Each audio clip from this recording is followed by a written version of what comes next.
हा तर मुलांनो आपण समसंख्या, विषम संख्या, मूळ संख्या, संयुक्त संख्या, समूळ संख्या, जोडमूळ संख्या, चौरस संख्या पण शिकलो.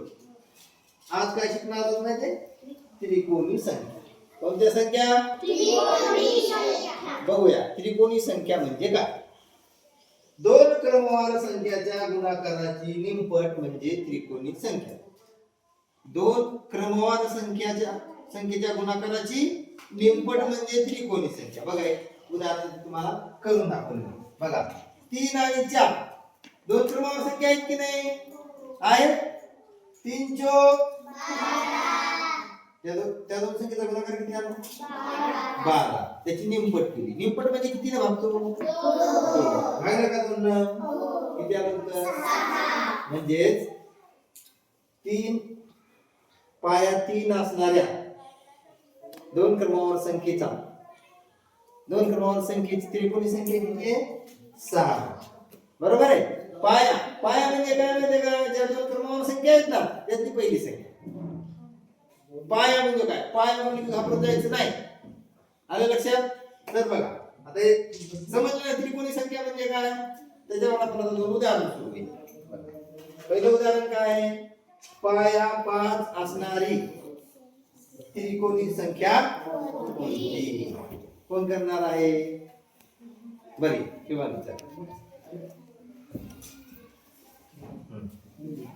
पाया किती आहे? 5 आहे. पाया 5 म्हणजे काय ग? क्रमवार संख्या घेणार आहोत त्याच्यातली पहिली संख्या. घे मग पहिली संख्या कोणती? 5. पाया म्हणजे पहिली संख्या. गुणिले किती? 6. शाबास. अरे ते इंग्लिश मध्ये झालं, मराठीत गेलं. 6 बरोबर. किती आलं उत्तर? 6 म्हणजे 30. त्याची काय करायची आपल्याला आता? कशी करणार? मोठ्या आवाजात बर भागाकार मोठ्या आवाजात वाचतो. हा हा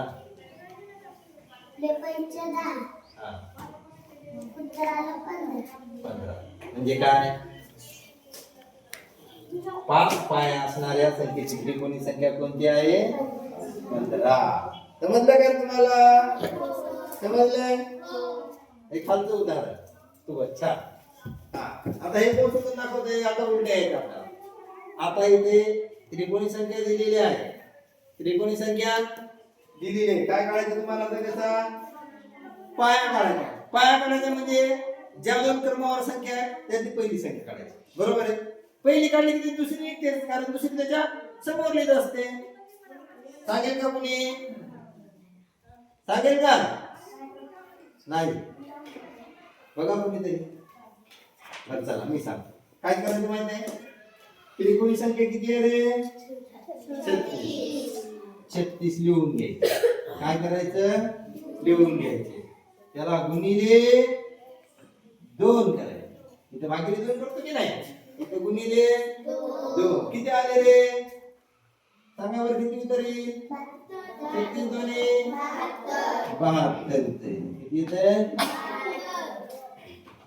72. मग आता पाया 72 आहे का याचा? नाही. पाया तर छोटा असणार आहे. आता काय करायचं माहिती का? हा 72 बघायचा. याच्या अलीकडची जवळची वर्ग संख्या कोणती आहे बघायची. कोणती आहे रे बरं? 64. कोणती आहे? 64.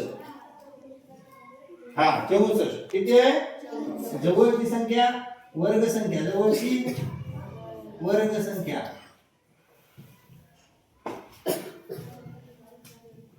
किती आहे? 64. या 64चं वर्गमूळ किती असेल? 8. किती आहे? मग तोच आहे या त्रिकोणी संख्येचा पाया. 8. बघा आता किती आहे? 8.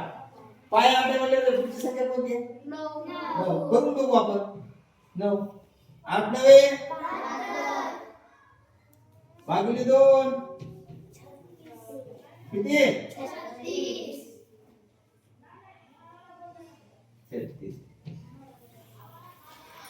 निघालं समजलं? दुसरं उदाहरण देऊ तुम्हाला सोडवायला. बर ओके धन्यवाद.